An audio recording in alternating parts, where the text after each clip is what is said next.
ఈ మండలాలు road fry అని అక్కడ ఆయిల్ పామ్ రైతులకి 90% సబ్సిడీలో మొక్కలు ఇస్తుంది, ఎరువులు ఇస్తుంది గవర్నమెంట్. ఆయిల్ ని మనం ఇంపోర్ట్ చేసుకుంటున్నాం, చాలా మనం ఫారెన్ రిజర్వ్స్ దానికోసం ఖర్చు పెడుతున్నాం. సో దాన్ని ఆయిల్ పామ్ ని పెద్ద ఎత్తున చేయాలని చెప్పి ప్రభుత్వం ఎప్పటికప్పుడు అన్ని రాష్ట్ర ప్రభుత్వాలు చేస్తా ఉన్నాయి. తెలంగాణ వాళ్ళు బాగా చేస్తున్నారు. మన ప్రభుత్వం వచ్చాక మనం కూడా దాన్ని పెద్ద ఎత్తున 2 సంవత్సరాల నుంచి బ్రహ్మాండంగా మన ప్రభుత్వం చేస్తాం. అయితే మాకు పెట్టాను అక్కడ దగ్గర ప్లాంటేషన్ అయింది ఫస్ట్ టైం.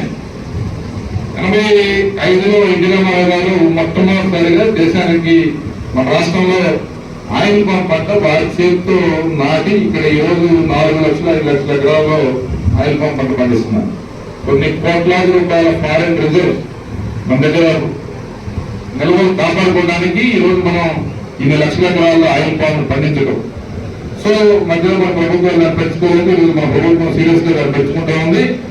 మనకి ప్రతిసేపు మన పోలవరం కంప్లీట్ అయ్యి 320 రోజులు వెసులుబాటు కనుక వస్తే మన ప్రాంతంలో పర్ఫెక్ట్ గా ఉంటాయి. దానికి కొంచెం కలిగి ఉండాలి, నీళ్ళు ఎక్కువ కావాలి, 2 ఉండాలి. నీళ్ళు ఆకూడదు, నీళ్లు కావాలి. అట్లీస్ట్ ప్రతి గ్రామంలో 50 ఎకరాలు 100 ఎకరాలు మెరక పొలాలు ఉంటాయి. అవి పర్ఫెక్ట్ గా సూట్ అవుతాయి. ఆయిల్ పామ్ ఒకసారి వేస్తే 30 సంవత్సరాల పాటు మీ ఇంట్లో 5 ఎకరాలు ఆయిల్ పామ్ మనకి వేస్తే మీ ఇంట్లో సాఫ్ట్వేర్ ఇంజనీర్ ఉన్నట్టే లెక్క. 6 సంవత్సరాల నుంచి ప్రతి నెల 1 తారీఖు జీతం ఎలా వస్తుందో అట్లా ప్రతి నెల డబ్బు వస్తుంది. సో ఇలాంటి పంటలను ఎక్స్ప్లోర్ చేసి, అంటే అందరికీ అన్ని ప్రాంతాలకు సూట్ కాదు, మన ఏరియాలో ప్రతి ఎకరానికి సూట్ కాదు. కానీ కొంత మెట్ట ప్రాంతము అది వేర్లు బాగానే ఉంటాయి, తేమ ఎక్కువ కావాలి, దానికి రోజుకు 300 లీటర్లు నీళ్లు కావాలి. అంటే నీళ్ళు అందుబాటులో ఉండాలి, 320 రోజులు నీళ్లు ఉండాలి, కొంచెం నీళ్ళు ఎక్కువ నిలబడకూడదు. సో అలాంటి భూములు ఎక్కడైనా ఉంటే మీరు వేయచ్చు, మీకు తెలిసిన వాళ్ళకి చెప్పచ్చు. మన ప్రభుత్వంలో 90% సబ్సిడీ ఇస్తా ఉంది. డ్రిప్ ఇరిగేషన్ కూడా దాంట్లో 90% సబ్సిడీ ప్రభుత్వం ఇస్తా ఉంది. అలాగే ఇప్పుడు కాటన్ కూడా తగ్గిపోతా ఉంది రోజుకి. కాటన్ కి ఇంకా హై డెన్సిటీ ప్లాంటేషన్ చేసి కొంచెం కల్టివేషన్ ప్రాక్టీసెస్ మార్చి కాటన్ కూడా నట్టబొమ్మలో వేసుకోమని సెంట్రల్ గవర్నమెంట్ 5 సంవత్సరాలు ఒక స్కీమ్ పెట్టింది. మన ప్రభుత్వం మన ప్రాంతం లేదు దాంట్లో.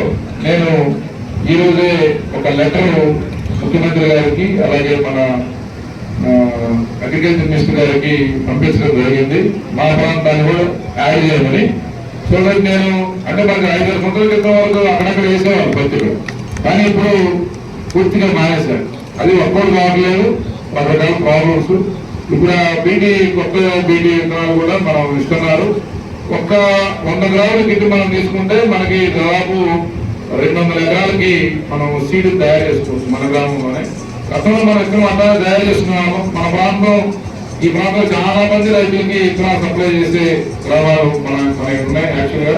కానీ తర్వాత ఈ హైబ్రిడ్స్ రావటము, ఈవెన్ మనం వరిలో కూడా ఈ పూర్ వెరైటీస్ మీద ఆధారపడటము, హైబ్రిడ్స్ మీద ఆధారపడటము. సో కంపెనీలు వ్యాపారాలు ఇస్తున్నాం, కానీ రైతు మన యొక్క సొంత స్ట్రెంత్ ని కోల్పోయే పరిస్థితి వస్తా ఉంది. కాబట్టి అట్లా కాకుండా మనం ఆ విత్తనాన్ని పరిశీలిస్తాం ఫస్ట్. అది చక్కగా ఉంది, దిగుబడి బాగా వస్తుంది, మంచిగా ఉంది అనుకుంటే దాన్ని విత్తనం తీసుకొని మనమే మళ్ళీ కల్టివేట్ చేసుకోవచ్చు.